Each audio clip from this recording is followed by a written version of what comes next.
யாழ்ப்பாணத்துல ஒரே நாள்ல நேற்று 23 நபர்கள் கைது செய்யப்பட்டிருக்காங்க. அதுல ஒரு சிறுவன், ஒரு சின்ன பொடியனும் இருக்கிறான். என்னன்னு பார்க்க போனா அவ்வளவு நபர்களும் போதைப் பொருள் விற்பனை செய்கிறது, போதைப் பொருள் பிரச்சனையில தான் கைது செய்யப்பட்டிருக்காங்க. என்ன விளப்பம் மட்டும் நான் உங்களுக்கு தெளிவா சொல்றேன். அதுக்கு முதல் இந்த மட்டக்களப்புல ஒரு நபர் ஒருத்தர் கைது செய்யப்பட்டிருக்கிறார். ஏனென்று பார்க்க போனா அவர் ஒரு உண்மையான சட்டத்தரணி இல்லை, பொய்யான சட்டத்தரணி. ஆனா உண்மையான சட்டத்தரணி போல டிராமா பண்ணி மக்களை ஏமாத்தி பல மக்கள்கிட்ட நிறைய பணம் காசு மோசடி செய்திருக்கிறேன் என்று கைது செய்யப்பட்டிருக்கேன். இதை பார்க்கும்போது பயங்கரமான ஆளா இருக்கிறேரே. இந்த அரசாங்கத்துல காவல்துறை தப்பு பண்ணா கூட கைது செய்யப்படுறாங்க, ராணுவத்தில் இருக்கக்கூடியவங்க கூட கைது செய்யப்படுறாங்க, நிறைய பெரிய பெரிய ஆட்கள் எல்லாம் கைது செய்யப்படுறாங்க, போதைப் பொருள் அது இதெல்லாம் நிறைய பேரை தூக்குறாங்க. ஆனாலும் இந்த அரசாங்கத்துல கூட அசால்ட்டா ஒருவர் சட்டத்தரணி என்று பொய் சொல்லி மக்களை ஏமாத்துறேன்டா. யாரை அந்த எனக்கே பார்க்கணும் போல இருக்குது. சில நேரத்துக்கு ஃபேமஸ் ஆகணும், டிராமா பண்ணி சில நேரத்துக்கு ட்ரெண்டிங் ஆகணும், இது போல ஏதாவது ஒன்று செய்து ஃபேமஸ் ஆகணும் என்று ஏதாவது செஞ்சோரோ தெரியல. யாரையா அந்த மனுஷன்? என்ன நடந்திருக்குண்டா மட்டக்களப்பு நீதிமன்றத்துல இந்த பாருங்கள், நான் சொல்ல போற விஷயத்த ஒரு நீதிமன்றத்துக்குள்ளுக்கு நாங்க போறதுக்கே ஒரு தயக்கமா இருக்கு. ஏன்னா அந்த அளவுக்கு பாதுகாப்பு எல்லாம் கோட் சூட்டெல்லாம் போட்டு நீதிபதிகள், சட்டத்தரணிகள், நிறைய முக்கியமான அதிகாரிகள்லாம் போவாங்க வருவாங்க, காவல்துறையெல்லாம் இருக்கு. ஒரு மாதிரி இருக்குமே, அங்க போய் வந்து சைலண்டா தான் இருக்கணும். அந்த மாதிரி ஒரு இடத்துள்ளுக்கு ஒரு சட்டத்தரணி போல அந்த ட்ரெஸ் எல்லாம் வியா பண்ணி அவரை பார்த்தா சட்டத்தரணின்னு தான் சொல்லுவாங்களாம். அந்த அளவுக்கு பெர்ஃபெக்டா நீதிமன்றத்துக்கு உள்ளுக்கே போய் இப்ப நிறைய மக்கள் வருவாங்க. கொலை சம்பந்தப்பட்டது, கொள்ளை அடிச்சது, இந்த திருமணம் சம்பந்தப்பட்ட பிரச்சனை, வாழ்க்கையில் 1000 பிரச்சனைகள், ஒரு சண்டை சச்சரவு, ஏகப்பட்ட பிரச்சனைகளோட நீதிமன்றத்துக்கு சில வழக்குகள் சம்பந்தமா வந்து மக்கள் வருவாங்க. எக்கச்சக்கமானாக்கள் இப்படி வார மக்களை, பல பிரச்சனைகளோட வார மக்களை பிரெயின் வாஷ் பண்ணி, அதாவது ஏமாத்தி, அவர் ஒரு சட்டத்திரணி போல காட்டி அந்த மக்கள்கிட்ட பணம் வாங்கி ஆள் வந்து பாத்தீங்கன்னா ஏமாத்தி இருக்கிறேன். இப்ப யோசிச்சு பாருங்க, நானும் ஒரு பிரச்சனையா அந்த நீதிமன்றத்துக்குள்ளுக்கு போறேன், ஒரு சட்டத்தரணி என்று நம்பி அவர்கிட்ட வந்து நான் காசு கொடுக்குறேன், காசு கொடுத்து என்னுடைய வழக்கு போகுது, அந்த சட்டத்தரணி வரல, கதைக்கலண்டா நான் இப்ப சொல்றதாங்க நம்புவாங்களா? பொய் சொல்றேன்னு நினைப்பாங்க. இப்படி பல சம்பவங்கள் நடந்துதான் சிக்கி இருப்பேன் என்று நினைக்கிறேன். எப்படி சம்பவம்? இந்த பட்டம் பார்க்கிற மாதிரி நான் அவன் இல்லை என்று சொல்ற மாதிரிக்கு எப்படி வேலை செய்யறாங்க இலங்கை நாட்டுல. என்னமோ எனக்கு இதெல்லாம் பார்க்கும்போது புதுசா நடக்குதா, இல்லடா இவ்வளவு நாள் நடந்தது, இந்த அரசாங்கம் வந்தோன்னு தான் இதெல்லாம் வெளியே வருதான்ற மாதிரி இருக்கு. சட்டப்படி, அதாவது சட்டப்படி நடக்கிற இடத்துல சட்டப்படி சம்பவத்தை பண்ணிருக்கிறேன். பயங்கரமான ஒரு கிரிமினல் வேலை. இதை பார்க்கும்போது பயங்கரமான ஆக்கள், நாங்க நினைச்சு பார்க்க முடியாத மோசமான மனிதர்களோட இந்த பூமியில வாழ்ந்து கொண்டிருக்கிறோம். அதுதான் உண்மை. எங்களோட பக்கத்துல நிக்கிறவங்க, கதைக்கிறவங்க, போறவங்க, வாரவங்க, நாங்க பயணம் செய்யற அனைத்து மனிதர்களுமே எவ்வளவு நம்பிக்கையானவர்களாக நினைத்தா கூட அவர்களுக்கு, ஒவ்வொரு நபருக்கும், எனக்கும் இன்னொரு மறுபக்கம், மோசமான மறுபக்கம் இருக்கு போல என்ற ஒரு உணர்வு தான் வருது. இதை விட மிக மிக முக்கியம் என்னென்றால், யாழ்ப்பாணத்துல நேத்து ஒரு தேடுதல் வேட்டையோடு நடந்திருக்குது. இந்த போதைப் பொருள், ரவுடிசம், மக்களினுடைய பாதுகாப்புக்கு அச்சுறுத்தலா இருக்கக்கூடிய இந்த மாதிரியான ஆட்களை தேடி இந்த அரசாங்கத்துக்கு கீழே இதெல்லாம் ஒழிக்கணும்.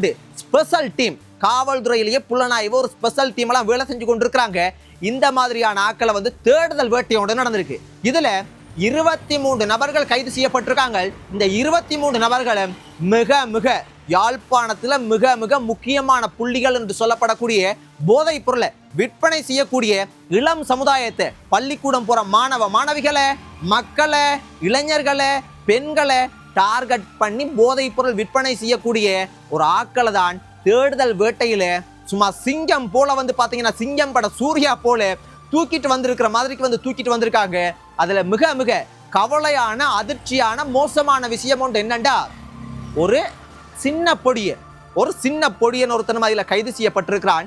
ஏனென்று பார்க்க போனா அந்த சின்ன பொடியன், அந்த சிறுவர் போதைப் பொருள் மாத்திரை, எக்கச்சக்கமான போதைப் பொருள் மாத்திரை வச்சிருக்கிறார். அப்ப அந்த சிறுவனை விசாரிக்கும் போது, இந்த போதைப் பொருள் யார் உனக்கு தந்தது, எப்படி வந்தது, ஏன் நீ இந்த போதைப் பொருள் வச்சிருக்கா, உனக்கு தெரியாம எதுவும் வந்துட்டா, என்ன ஏதுன்னு விசாரிக்க போனா அந்த பையன் சொன்ன விஷயம் என்னண்டா, இல்ல நான் போதைப் பொருள் விற்பனை செய்கிறேன், நான் ஒரு பிசினஸ் மேன். அந்த தம்பி வந்து போதைப் பொருள் மாத்திரை விற்பனை செய்கிறவரா. யோசிச்சு பாருங்க, ஒரு சின்ன பொடியண்ட கையில் அந்த போதைப் பொருள் மாத்திரை இருக்குண்டா, அந்த போதைப் பொருள் மாத்திரை அவன் பாவிக்கிறானா பாவிக்க இல்லையான்றது அடுத்த பிரச்சனை. ஆனா அவன் விற்பனை செய்யறான்டா. எத்தனை பாடசாலைகள்ல, எத்தனை சின்ன பிள்ளைகள், எத்தனை பெண்கள், சின்ன சின்ன மாணவ மாணவிகள் போதைப் பொருளுக்கு அடிமையாகி இருப்பாங்கன்ற ஒரு விஷயத்தை கற்பனை பண்ணி பாருங்க. எனக்கு இதெல்லாம் யோசிக்கும் போது உண்மையாவே இந்த தேசம், இந்த உலகம் கிட்டத்தட்ட இலங்கை தேசம் பாதாள உலகமாக, ஒரு நரகமாக மாறி இருக்கின்றதுதான் உண்மை. அது மட்டும் இல்லை, அவர் மட்டும் இல்லை, இந்த போதைப் பொருள் மாத்திரை எவ்வளவு ஆபத்தானதுன்றதை நான் உங்களுக்கு கடைசியா சொல்றேன். இன்னும் 23 நபர்கள், ஒரு நபர் தானே ஒரு சின்ன பொடியன், மற்றவங்கள்லாம் யாருன்னு பார்க்க போனா அதுலயும் கொஞ்சம் பேர் போதைப் பொருள் மாத்திரைகள் விற்பனை செய்கிறது, பாவிக்கிறது, ரவுடிசம் பண்றது, இன்னும் கொஞ்சம் பேர் ஐஸ் என்ற போதைப் பொருள், இன்னும் கொஞ்சம் பேர் அந்த 23 நபர்கள்ல இந்த ஹெரோயின் போதைப் பொருள், இதெல்லாம் இந்த போதைப் பொருள், இந்த டெப்லெட், இந்த ஐஸ், இந்த ஹெரோயின் இதெல்லாம் பாவிச்சா, அதுல மிக மிக முக்கியம் டெப்லெட், இதெல்லாம் பாவிச்சா எங்களுக்கு எப்படி தெரியுமா சிந்தனை வரும்? இப்ப எனக்கு நான் ஒரு உதாரணத்துக்கு நீங்க புரிஞ்சு கொள்ளணும்னு சொல்றேன். தங்கச்சிமார்களே, தம்பிமார்களே, இந்த காணொலியை பார்க்குற பெற்றோர்களே, இந்த இளம் சமுதாயத்தை காப்பாத்துங்க, அது உள்ளுக்கு போகாதீங்க. ஏனெண்டா நான் உங்களுக்கு ஒரு கற்பனையா சொல்லி காட்டுறேன். நான் இந்த டெப்லெட்டை பாவிக்கிறேன், போதை மாத்திரையை பாவிக்கிறேன்டா, நான் எப்படி சிந்திப்பேன் என்றால், என்னுடைய சிந்தனை எப்படி இருக்கும் என்றால், நான் ரத்தத்தை பார்க்கணும், நான் வாகனத்தோட அடிபடணும், நான் கொள்ளை அடிக்கணும், கொலை பண்ணணும், அம்மாவை அம்மா தெரியாது, அக்கா தெரியாது, தம்பி தெரியாது, தங்கச்சி தெரியாது, ஒரு மோசமான ஒரு செயல் செய்யணுமே, நான் ஹீரோ மாதிரி காட்டிக்கொள்ளணுமே, நான் தற்கொலை பண்ணவா, நான் என்ன செய்ய, எனக்கு எனக்கு எனக்கு கொல்லணும் போல இருக்கு, எனக்கு ஸ்கூல் போக கூடாது, நான் சோகமா இருக்கணுமே, எனக்கு இந்த உடுப்பெல்லாம் பிடிக்காம இருக்கு, இதெல்லாம் கலட்டி எறியணுமே, நான் தனியா எங்கேயாவது போகணுமே. அதாவது நீங்க புரிஞ்சு கொள்ளணும், இதை விட டீப்பா இன்னும் நான் உங்களுக்கு சொல்லலாம். அதனுடைய விஷயம் என்னடால், இந்த மாதிரி அவங்க உள்ளுக்கு அதிகமான ரத்த ஓட்டம் ஓடும். அந்த போதைப் பொருள் மாத்திரை அந்த ரத்த ஓட்டத்தை அதிகரிக்கும். சோகம், அதாவது சந்தோஷமா இருக்கிற அந்த மனநிலையை சோகமா மாத்தும், கவலையா மாத்தும். இந்த சாதாரணமா இருக்கிற கையில ரத்தம் வரணும் என்ற ஒரு சிந்தனை வரும். அம்மாவோட சண்டை பிடிக்கணும் போல இருக்கு, ஒரு திருமணம் பண்ணியிருக்கிறான் என்றால் அந்த மனைவியை அடிச்சு கொல்லணும் போல இருக்கு, பிள்ளைகளை சாப்பாடு கொடுக்காம பட்டினி போடணும் போல சிந்தனைகள் வரும். வேலைக்கு போனா வேலைக்கு போக தோணாது, ஒரு தெம்பு இருக்காது, அந்த பலம் எல்லாம் பார்த்தீங்கன்னா இழந்து கொண்டு போகும், நரம்பு தளர்ச்சி ஏற்படும், ஒரு பயங்கரமான சண்டையை பிடிக்க முடியல என்றாலும் வாளால் எடுக்கணும், வெட்டணும், கொத்தணும், இது போல சொல்லிக்கொண்டே போகலாம். இந்த போதை பொருளை தொட்டா நாசம். அது ஒரு குடும்பத்துல ஒரு இளைஞர், ஒரு குடும்ப தலைவர் போதைப் பொருளை தொடுறேன்டா, போதைப் பொருள் மாத்திரையை பாவிக்கிறேன்டா, அந்த மனைவி நடுத்தருவுக்கு வருவாங்க, பிள்ளைகள் நடுத்தருவுக்கு வருவாங்க, பிள்ளைகள் எதிர்காலம் நாசம், அவர் எதிர்காலம் போச்சு, நீண்ட தூரம் வாழ்க்கையில ரொம்ப தூரம், கனகாலம் வாழணும்ன்ற ஆசை இருக்காது, கூடிய சீக்கிரம் இந்த உலகத்தை விட்டு நான் போகணுமே, இது ஒரு இருண்ட உலகமா இருக்கு, இருளா இருக்கணுமே, ஒரு மோசமா இருக்கணுமே, என்ன எல்லாரும் சிரிக்கிறாங்க, அழுவணும், எல்லாருமே கஷ்டப்படணும், துன்பப்படணும், எல்லாரையும் கொல்லணும், கொலை செய்யணும், என்ன எல்லாரும் சந்தோஷமா இருக்கிறாங்க, இது போல சிந்தனைகள் ஒரு மனுஷனை வாட்டி, அந்த மனுஷனை அப்படியே உருக்கி, அப்படியே அந்த மனுஷனை அப்படியே தலைகீழா மாத்து.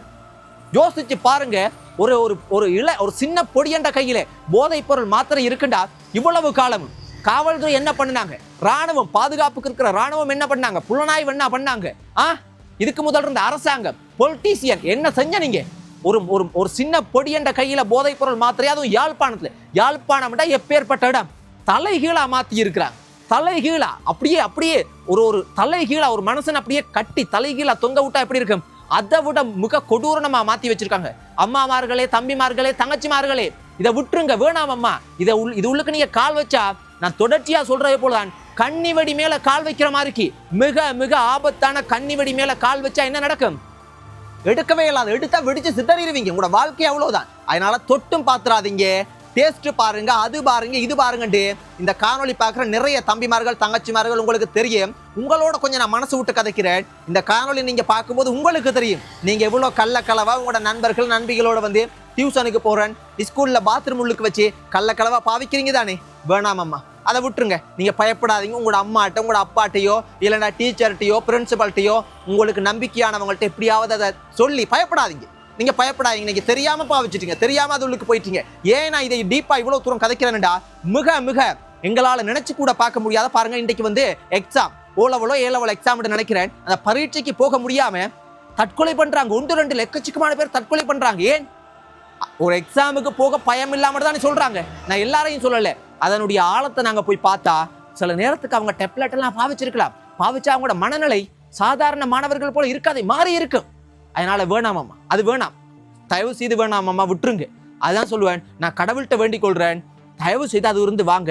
அழகான தேசம், இது ஒரு அழகான உலகம், நல்ல மனிதர்கள், நல்ல செயல்கள், கெட்ட செயல்கள் எல்லாம் இருக்கு, இல்லைன்னு சொல்லல. இதை கடந்து வந்தீங்கடா ஒரு அழகான புன்னகையான வாழ்க்கை, ஒரு சந்தோஷமான மகிழ்ச்சியான உணர்வு, நல்ல சாப்பாடு, நல்ல இடங்கள் சுத்தி பார்த்து அம்மா அப்பாவோட வந்து பழகி வெளியிடங்களுக்கு போய் நல்லா படிச்சு நல்ல நல்ல வீடுல நல்ல கார்ல நல்ல வாகனத்துல, அதுவும் இல்லைண்டா ஒரு குடிசையாக இருந்தாலும் கஞ்சியை குடிச்சு ரொம்ப காலம் நல்ல சந்தோஷமா மகிழ்ச்சியா வந்து இளமை காலம் முதுமை காலம் எல்லாத்தையுமே பார்த்து எல்லா வாழ்க்கையும் பார்த்து அழகா வாழலாம். உங்களுக்காக அம்மா இருக்கிறாங்க, அப்பா இருக்கிறாங்க, தம்பி இருக்கிறாங்க, தங்கச்சி இருக்கிறாங்க, நண்பர்கள் இருக்காங்க, யாருமே இல்லைண்டா இந்த உலகத்துல. உங்களுக்கு தெரியாத மனிதர்கள் இருக்காங்க, நான் இருக்கிறேன், கடவுள் இருக்கிறேன்.